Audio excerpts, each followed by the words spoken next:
Tonight, Nozipho Mbanjwa speaks with the chief executive of Shanduka Black Umbrellas, one of the biggest incubation hubs on the African continent. This is their conversation. Thank you so much for making the time to chat to us. Now, I'm sure there is a story behind the roots and the origins of Shanduka Black Umbrellas. Please share that with us. Okay, so it was started, first of all, as Black Umbrellas in Cape Town by two Cape Townian entrepreneurs, Mark Frankel and Charles Maisel, who were looking to assist Black enterprises in the townships in Cape Town. And at the same time, Shanduka Group, which was headed up by our now Deputy President, was looking for an enterprise development company to partner with in order to be able to assist the development of small and medium enterprises. So Donne, who is currently the CEO of the Cyril Ramaphosa Foundation, was actually in Cape Town and bumped into one of the founders of Black Umbrellas. And then a year later, Shanduka had taken them on, and that's where Shanduka Black Umbrellas started, really with a need to grow success in Black small and medium enterprises. But you have to see the irony behind this. I'm very sure that somebody has raised the point of two white guys seeing potential in Black entrepreneurs in the township, and here we are today. How do you respond to that when it's put to you? I say South Africa is an incredible country. It's an incredible country in that, in as much as we have challenges and in as much as we have racial tensions, we do have those individuals that are passionate about the potential of South Africa as a whole. And that really, for me, is a story that hits home about some of the amazing stories that we as a country have to tell. So from the story of two white guys and townships in Cape Town, here we are today. What are the big wins that Shanduka Black Umbrellas has been able to clinch since inception? I mean, first of all, we can claim the fact that our name is no longer an unknown, that people can identify with our name in South Africa and abroad. We can claim the fact that we've gone into both urban South Africa as well as some of the most rural places you'll ever know in South Africa. The first time I traveled to Mooinooi, I was working here. I didn't know anything about Lephalale until I came to work here. And now we're going into Burgersfort, which is also another small town in our country, and doing really incredible work there. But also that a year ago, Shanduka Black Umbrellas was voted the best generalist incubator in the world by the International Business Incubation Association. And that really just starts to say that, obviously incubation is much more widespread in Europe and in the Americas, but the results that we're churning out as an African incubator are comparable with some of the achievements of some of the best incubators in the world. I think your model is really interesting because those who say they have a business sense would say that focus on the urban metro areas where you have a high density of entrepreneurs, and yet you've gone against the grain and you've gone more expensive. You're in the rural areas and some of the very remote areas. What's the thinking behind that rationale? I'll tell you what, in the big metros, there's a lot of opportunity for help. There's the Cedars, there's a myriad of incubators. So entrepreneurs in the urban areas have a choice. In the rural areas, what I love, and that's where we've seen the best success, is that there is little opportunity for help, and so they hang on to it with everything.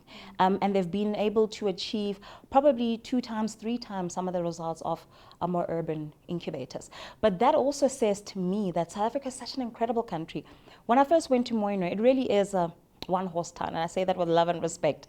There really isn't much there. So there are mines in the area and about 20 villages that surround the mines.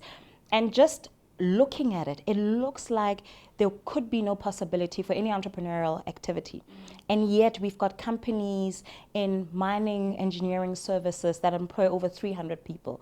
And that really just says that there's so much potential in this country, and the size of the town has nothing to do with the success that is possible, and that everyone needs an opportunity, and that's what some of these small towns have been able to teach us. So we're in a world where there are a lot of organizations putting into the market entrepreneurial programs and entrepreneurial awards. What makes the Shanduka Black Umbrellas National Awards different from others that already exist in the market?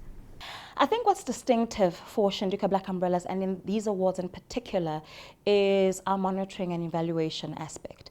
So it's good and well to talk about, a lot of the time when people speak about entrepreneurial development, they talk about training. So we've gone and trained people. But training on its own doesn't equate to success. And success for us is about long-term sustainability of these entrepreneurs. And we've been able to prove that, case in point.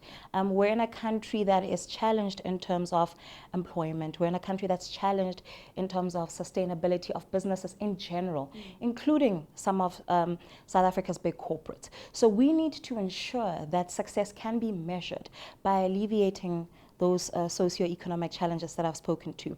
And that's what our incubation program does. So it is the ability to create jobs and sustain them over a long period of time, the ability to have a social impact in those areas in which we operate. So for instance, when we're linked to a mining town, it's not just about developing entrepreneurs in the mining town. It's ensuring that those entrepreneurs can create jobs for the local community in the mining town, sustain those jobs, and then you can see the associated social return on investment. I mean, there's a statistic that's thrown out in South Africa to say that in the black community, one paycheck is responsible for 8 human heads in a family. So when you think about 300 jobs created in a mining town and the associated social impact of that, you really, you can be proud. So there's a common criticism that will always come at players like yourself in the incubation space, and this is the ability to kick the kids out of the house and ensure that they really move forward from being incubated and actually become real players in the actual market. How do you make sure that they don't become residents? So we always say in our program, from the day you start, you're on your way out. So we start that initial countdown from the moment that you walk in. And we really built our program not on a generic incubation thought process, but in a direct response to what the key challenges of South Africa are. So if we were to do this in, for instance, Mozambique, we could potentially do it very, very differently. So in South Africa, our key challenge is that for any business, within 24 months, 80% of them fail. And that is why our program is a 3-year program. So it's only a maximum of 36 months. And we often have guys at the end of that program who have built such a reliance on the nesting that they don't want to leave. But I mean, we've never let anyone stay longer than the 3 years, because it's also not just about incubating and staying forever protected. It's about being able to go out into the marketplace and compete with other organizations or white companies, for instance. And we need to ensure that our clients, our beneficiaries, are ready to do that. So that's essentially what this program is about. So it just makes sense that one would gravitate towards an area that they are familiar with. So taking from our own experiences in our communities, we see then black businesses in the catering services, in the cleaning services. But how do we ensure that we get to the heart of the business and we're actually players in the operations of industry and not just on the periphery? So on the one hand, it's for those professionals who don't want to go and find a job, who have gotten the education. I mean, I'm a microbiologist by training. So if I were to go and start a business, it wouldn't be in catering and cleaning. It would be in something related. So it is the appreciation and the respect for the fact that black people are educated right now. This is not South Africa in the 50s or 60s. This is South Africa in 2016, where we are on the one hand qualified. Secondly, a lot of the people that come into the program have spent some time in corporate South Africa learning that operational prowess that's required to start and run your own business. I think all black businesses need right now is the opportunity, and that's where we come in. It's the market access. And as Shanduka Black Umbrellas, we need to remain the big brother that keeps reassuring corporate South Africa that black business is capable to the same, if not better extent as any other. So one would make the assumption that you've got a really strong and visible brand behind you. But I suspect that there might be some invisible barriers that you still need to take on. What are these? Believe it or not, as strong as our brand is, we still have the challenge of the disbelief of the fact that Black businesses can do a job and do it successfully and do it well and deliver on a mandate. So it's almost an unspoken expectation of a failure of small Black business before the job is even done. And we just need to keep pushing down on the walls and delivering on the success and staying excellent as small and medium enterprises until we win this battle. I mean, it's crazy that in a country where over 80% of the population is Black, there's still the number of barriers that exist because they're certainly not representative of the population. You know, I want to be a little bit controversial because oftentimes when we talk about corporate South Africa, the unsaid word before that is white corporate South Africa. But increasingly we are seeing companies that are being led by Black CEOs, led by Black chairmen. And I really want to get a sense whether these companies are investing, whether it be through enterprise development or any other channels, in Black business. Is there an investment of Black on Black in South Africa? I think there is definitely a desire to change.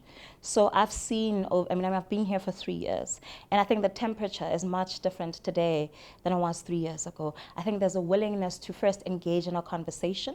But I also think that corporate South Africa, and I'm talking about corporate South Africa, whether it's led by white or Black people, is forgiving. Because, you know, in my view, corporate South Africa is very forgiving when mistakes come from small and medium white companies, and very unforgiving when those come from Black small and medium enterprises. And we've got to be able to hold the hands of Black small and medium enterprises. It only makes sense to. If Black people are the largest part of the population, keeping them out of the economics means dire straits, not just for white South Africans, but for this country as a whole. So for me, it doesn't make sense to continue to fight the fact that we've got to give access. And we've got to have the mechanisms to be able to ensure that there's fewer and fewer failures and bigger successes. And that's why programs like ours exist. Well, there you have it. She is the CEO of Shanduka Black Umbrellas. Her name is Seapei Mafoyane. It's been an absolute pleasure talking to her, and I certainly feel so enlightened that I've had the opportunity to really push the conversation around the potential and the future of Black business in South Africa. Thank you so much for making the time to join us. Remember that if you want the Young Money crew to come to you, all you need to do is just follow me at The Real Nosy or at CNBC Africa. Until next time.